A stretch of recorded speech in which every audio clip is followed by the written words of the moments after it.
สบายดีแล้วก็สวัสดีพ่อๆแม่ๆพี่เอื้ออ้ายๆหมู่เพื่อนเบิดทุกคนเนาะมื้อนี้เบาตูนก็บ่มีหยังหลายพี่น้องก็คือ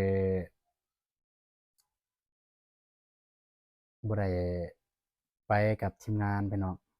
เพราะว่าเบาตูนมีงานประจำพี่น้องเอ้ยก็คือได้เฮ็ดเวียกประจำเฮ็ดเวียกนำบริษัทเบาตูนนี่ก็คือ2-3มื้อที่ผ่านมาที่ได้ไปนำทีมงานนำอ้ายบ่าวติงทองแล้วก็อ้ายบ่าวอนงบ่าวเจ็บพี่น้องเอ้ยก็คือขาดเวียกพี่น้องเอ้ย ขาดเวียกไปก็เพื่อเพราะว่าเบาตูนก็มีความตั้งใจแบบว่าอยากเป็นอยากอยากเป็นนักยูทูบเบอร์พี่น้องแล้วก็อยากช่วยเหลือสังคมแต่ว่าด้วยการแบบเงื่อนไขของเราคือแบบมันยังบ่ได้พี่น้องเอ้ยคือไปแต่ละเทื่อก็คันได้ไป3-4มื้อจังซี้เบาตูนก็ต้องได้ขาดเวียกเลยพี่น้องบางครั้งก็ถ้ามีมื้อพักเพราะว่าเฮ็ดเวียกในอาทิตย์หนึ่งก็พักเทื่อหนึ่งพี่น้อง แต่ว่าคันได้ไปแบบ เป็นมื้อ1มื้อ2มื้อ3มื้อจังซี้เบาตูนต้องได้ขาดเวียกเลยพี่น้องก็ก็คือมื้อนี้ก็บ่ได้ไปนำทีมงานก็เป็นน่าเสียดายพี่น้องเอ้ยเพราะว่าทางให้บ่าวเตียงทองเพิ่นมาก็เราก็อยากไปนำเพิ่นแหน่ก็คือสิว่าง่ายๆซะก็คือเบาตูนก็อยากเกาะเพิ่นแหน่อยากเกาะผู้ติดตามนำเพิ่นแหน่นะแล้วก็อยากเรียนรู้วิธีอยากเบิ่งอยากเป็นอยากว่าอยากเอาเป็นแบบอย่างจั่งซี้อยากเรียนรู้นำไอ้เบาติงทองเพิ่นนะเพราะว่าเวลาเพิ่นถ่ายเพิ่นหยังเราก็บางครั้งเราก็จับกล้องให้ตอนเบาเมฆเพิ่นเบาเมฆตัดคลิปเราก็จับกล้องให้เราก็ได้สังเกตการณ์อยู่บนนั้นเลยแบบว่าไอ้ติงทองเพิ่นเฮ็ดจั่งใดแหน่แล้วก็การปากการเว้าเป็นจั่งใดแหน่แต่ก็สุดความสามารถที่จะสังเกตพี่น้องเอ้ยก็คือเราก็คือเบาตูนนี่ก็ เป็นมือใหม่พี่น้องเอ้ยแต่การเว้าการจาอาจจะบ่สะสานบ่ชัดเจนการใช้ถ้อยคำคำศัพท์อิหยังก็อาจจะบ่ได้ถูกอิหยังก็ขอโทษขออภัยนำเด้อพี่น้องเอ้ยถ้าเป็นจั่งใดก็สิปรับปรุงให้พี่น้องเอ้ยก็สิปรับปรุงแล้วก็สิพัฒนาตัวเองไปเรื่อยๆพี่น้องอะก็บ่มีหยังหลายเบาตูนขออนุญาตจับเจียเด้อเพราะว่าเบาตูนก็ได้เขียนไว้อยู่บนนี้พี่น้องเอ้ย คันบ่เขียนคือเราก็บ่จื้อว่าสิเว้าจั่งใดอะนะก็คือเบาตูนเขียนก็ประมาณ2-3ปัญหาพี่น้องเอ้ยก็คือปัญหาที่1อันนี้ก็นี่สิมาแจ้งเบาตูนน่ะได้ซื้อไมค์เลยพี่น้องเอ้ยก็คือว่าถ่ายคลิป2-3มื้อที่ผ่านมานี่หลายๆคนพ่อๆแม่ๆเอื้อยอ้ายๆลุงป้าอาอาหมู่เพื่อนเบิดทุกคนเนาะเพิ่นก็มาเม้นต์มาบอกหั้นนะมาเว้าว่า เบาตูนเนี่ยเว้าแบบว่าบ่แรงจั่งซี้เสียงเบาหั้นนะเบาตูนก็เลยได้หาถามซื้อไมค์ซื้อไมค์อยู่เขตเมืองเนี่ยบ่มีขายพี่น้องเอ้ยก็เลยต้องได้สั่งที่นครหลวงพี่น้องซ้ำๆมาฮอดบ้านก็ประมาณ2มื้อ3มื้อพี่น้องเอ้ยเนาะราคาก็บ่ได้หลายพี่น้องประมาณ500กว่าบาทพี่น้อง มันถูกอยู่เงินลาวก็ประมาณอยู่เงินกีบประมาณอยู่350,000ซื้อไม้พี่น้องแต่ว่ามื้อวานนี่ก็ได้ลองใส่แล้วพี่น้องแต่ว่าด้วยความว่าเราก็บ่เคยแหน่พี่น้องบ่รู้ใส่แล้วบ่มีเสียงซ้ำบ่มีเสียงคือเก่าคลิปมื้อวานนี้บ่ได้ลงซ้ำพี่น้องเอ้ยเพราะว่าถ่ายแล้วก็บ่มีเสียงย้านลงไปแล้วก็ย้านย้านพี่ๆเอื้อๆอ้ายๆพ่อๆแม่ๆ สิว่าเบาตูนนี่เฮ็ดแบบคล้ายๆกับแบบอ้อแอ้ซี้นะเฮ็ดอ้อแอ้เฮ็ดลิ้นๆบ่ได้จริงจังเพราะว่าเสียงก็บ่ได้เบาตูนก็เลยบ่ได้ลงเลยพี่น้องเอ้ยปัญหาที่2ก็คือคือการเว้าและการนำเสนอคือเบาตูนนี่อาจจะการเว้าการนำเสนอนี่ก็เสียงอิหยังถ้อยคำอิหยังก็คือว่าเมื่อกี้นี้ก็ยังบ่ทันได้พี่น้องเอ้ยการนำเสนอหัวข้อการนำเสนอหัวข้อบ่และการสรุป หัวข้อสรุปเนื้อหาแล้วก็เว้าในเนื้อในอิหยังก็ยังบ่ทันได้พี่น้องเอ้ยก็ พ่อๆแม่ๆเอื้อยอ้ายพ่อแม่ลุงป้าอาอาหยังก็สามารถตำหนิติชมได้สำหรับเบาตูนเนาะก็สามารถแนะนำวิธีเฮ็ดแนวใดให้มันได้เฮ็ดแนวใดให้มันถูกก็สามารถตำหนิติชมได้เด้อพี่น้องเอ้ยก็เบาตูนก็บ่ว่าหยังก็ถือว่าเป็นการเป็นบทเรียนเนาะแล้วก็อยากแจ้งว่าคือเบาตูนเนาะก็บ่ได้มีหยังหลายเบาตูนเนี่ยก็คือไปแต่ละเทื่อนี่ ไปหาถ่ายคลิปอิหยังกับบ่าวอานุงบ่เบาเจ็บไปไปซื่อๆพี่น้องเอ้ยก็แบบใจไปไปด้วยใจไปด้วยใจคือเฮาอยากถ่ายทอดชีวิตความเป็นอยู่ถ่ายทอดชีวิต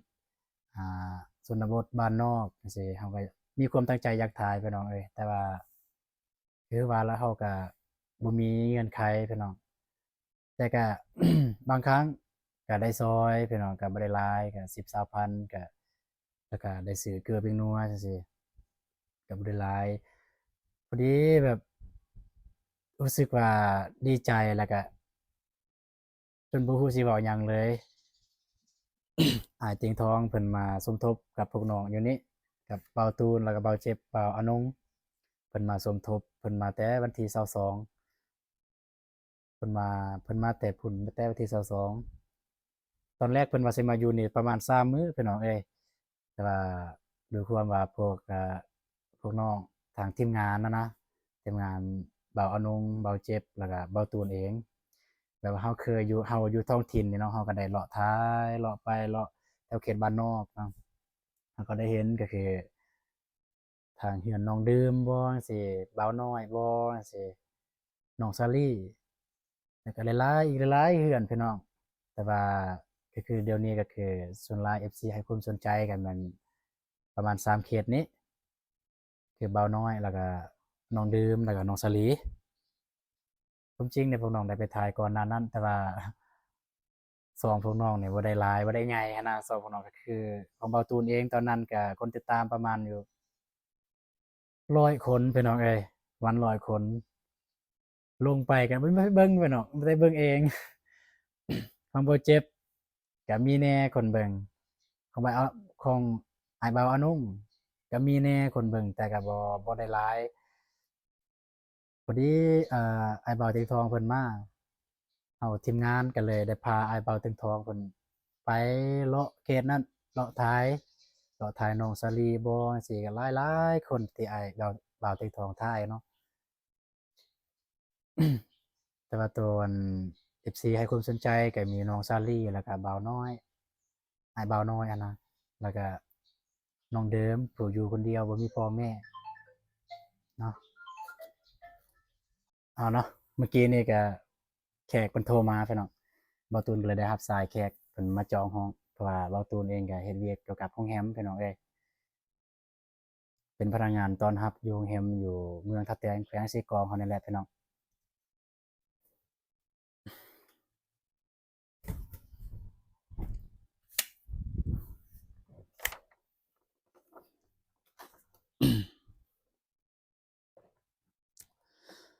อะก็บ่มีหยังหลายพี่น้องก็สุดท้ายท้ายสุดนี้ก็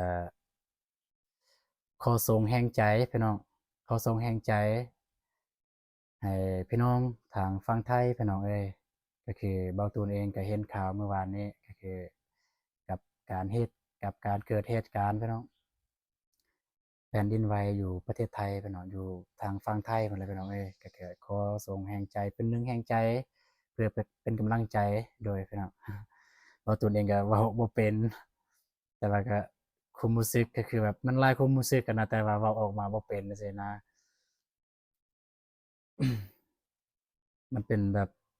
เหตุการณ์แบบสะเทือนใจพี่น้องเอ้ยก็คือเราบ่เคยเห็นบ่เคยแล้วก็เคยเห็นแต่ในข่าวแต่บ่คาดคิดว่ามันสิเกิดขึ้นมันใกล้ๆกับบ้านเราจังซี้นะก็เกิดขึ้นกับไผบ่เกิดกับพี่น้องฝั่งไทยพี่น้องทางเบาตูนเองก็รู้สึกว่าทางฝั่งไทยเนาะ ก็คือคนบ้านเราเองพี่น้องก็คือเบาตูนนี่เฮ็ดเวียกอยู่โรงแรมเนี่ยส่วนหลายก็พี่น้องทางฝั่งไทยเพิ่นมาพักผ่อนอยู่นี่พี่น้อง เพิ่นเว้าจาก็ม่วนๆพี่น้องแฮ่งแบบผู้เฒ่าบ่แบบรุ่นพ่อรุ่นแม่เฮาบ่จังซี่โอ้ยเพิ่นเว้าจาก็เว้าม่วนๆพี่น้องเอ้ยเพิ่นแบบเข้าใจเฮาคือเฮาเป็นพนักงานจังซี่เพิ่นก็เข้าใจเฮาแต่อันนี้ก็ขอแสดงความเสียใจนำอีหลีพี่น้องเฮ้ย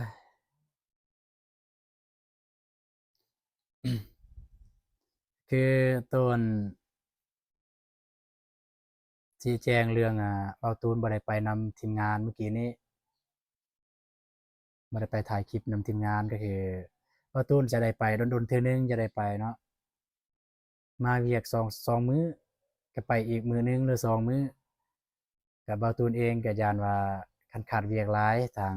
บริษัทเพิ่นทางเจ้าของเพิ่นสิไล่เบาตูนออกเนาะแต่บางเทื่อเพิ่นก็บ่ได้ใจร้ายปานนั้นแล้วเราก็เกรงใจพี่น้องเอ้ยเกรงใจอะนะเพราะว่าเบาตูนเองก็ มักซองเส้นมักซองสิ่งว่าซั่นซะคืออยากถ่ายคลิปแหน่อยากถ่ายคลิปอะนะแต่ว่าเวียกประจำก็ยังเฮ็ดอยู่พี่น้องคันบ่เฮ็ดเวียกประจำเบาตูนก็บ่มีเงินบ่มีหยังแบบสิซื้อน้ำมันรถน้ำมันรางจังซี้สิใส่จ่ายในแต่ละมื้อพี่น้องก็ต้องได้เฮ็ดไปนำแล้วก็ไปถ่ายคลิปไปนำพี่น้องเอ้ยคือหลักๆนี่ที่มานี่ก็เบาตูนก็เว้าตรงๆเลยคือย้านเพิ่นไล่ออกพี่น้องเอ้ยถ้าสมมุติเพิ่นไล่ออกนี่โอ๊ยก็ บ่มีเงินใส่เลยแบบบ่มีเงินใส่แบบสิใส่น้ำมันรถน้ำมันรางก็คือแต่ละมื้อแต่ละเทื่อเนี่ยก็ไปหาถ่ายคลิปเขตบ้านนี่แล้วก็ไปบ้านนั้นบ้านใดก็แล้วแต่ก็เอาเงินตัวนี้แหละเติมน้ำมันรถน้ำมันรางแล้วก็ซื้อเกลือเป็นนัวพี่น้องซื้อเกลือเป็นนัวไปให้ทางครอบครัวทุกข์ยากทางเขตชานเมืองเขตชนบทจังซี้บ่ก็เอาเงินตัวนี้แหละไปซื้อพี่น้อง บางคนอยู่ในบ้านน่ะเขาว่าเฮาเนี่ยมีเงินแต่ก็เป็นคนบ่มีเงินและในครอบครัวน่ะก็ถามว่ามีเงินเก็บได้เท่าใดเฮาล่ะว่าบ่มีเพราะว่าได้มาปุ๊บแล้วก็ไปเลยนะไปหาถ่ายคลิปจังซี่จังซั้นแหละหาซื้อกินอยากบ่ในแต่ละมื้อจังซี่ครับเงินส่ำนั้นก็บ่ยังพี่น้องเอ้ยสุดท้ายสุดก็ขอวอนนำ FC ทุกคนเนาะบ่ว่าแต่ FC ไอ้บ่าวเตียงทอง FC ไอ้บ่าวอนง FC บ่าวเจ็บหรือ FC ไผก็แล้วแต่หรือ FC บ่าวตูนนำเนาะก็ฝากกดไลก์กดแชร์กดติดตามคือช่วงนี้ก็อยากให้กดติดตามพี่น้องคือบ่าวตูนยังบ่ทันได้ผ่านช่องบ่าวตูนยังบ่ทันได้ผ่านคือเมื่อกี้นี้ก็เบิ่งอยู่ประมาณ600กว่าคนพี่น้องฮอดพันพุ่นจังผ่านกดติดตาม แต่ว่ายังบ่ทันได้เว้าเรื่องชั่วโมงพี่น้องยังชั่วโมงเบิ่งหั้นชั่วโมงเบิ่งหั้นของประตูนี่มีแต่200 200ชั่วโมงกดของยูทูบก็4,000ชั่วโมงเพิ่นจึงผ่านพี่น้องเอ้ยก็บางครั้งก็คิดอยู่คิดท้อเดะแบบบ่เฮ็ดอะนะบ่เฮ็ดยูทูบอะนะแบบแต่ก็ในสิ่งที่เรามักอะนะเรามักเราอยากเฮ็ดคิดซะว่าต้องมีมื้อหนึ่งซั้นซะต้องมีมื้อหนึ่งอะนะพี่น้องเอ้ย ก็อยากขอวอนทาง FC บ่าวเตียงทอง FC บ่าวอนงเนาะก็ช่วยเอ็นดูช่องน้อยๆของบ่าวตูนก็กดติดตามมีหยังแบบบ่าวตูนเฮ็ดบ่ถูกใจบ่เว้าจาบ่ม่วนจั่งซี้ก็สามารถตำหนิติชมได้สามารถแนะนำได้ก็คือบ่าวตูนก็สิเอาสิ่งเหล่านั้นมาเป็นบทเรียนก็มาปรับปรุงให้ตัวเองได้ดีขึ้นเนาะก็ก็สุดท้ายนี้ก็ขออวยพร ทางพ่อๆแม่ๆลุงป้าอาอาอ้ายแล้วก็หมู่เพื่อนเบิดทุกคนเนาะไผที่รับชมคลิปเบาตูนก็ขอให้มีสุขภาพแข็งแรงเนาะอายุหมั่นขวัญยืนเฮ็ดสิ่งใดก็ขอให้ได้สิ่งนั้นการงานให้ก้าวหน้าพี่น้องเอ้ยก็คลิปนี้ก็สิจบลงอยู่บนนี้เลยพี่น้องเอาเนาะขอขอบใจเด้อ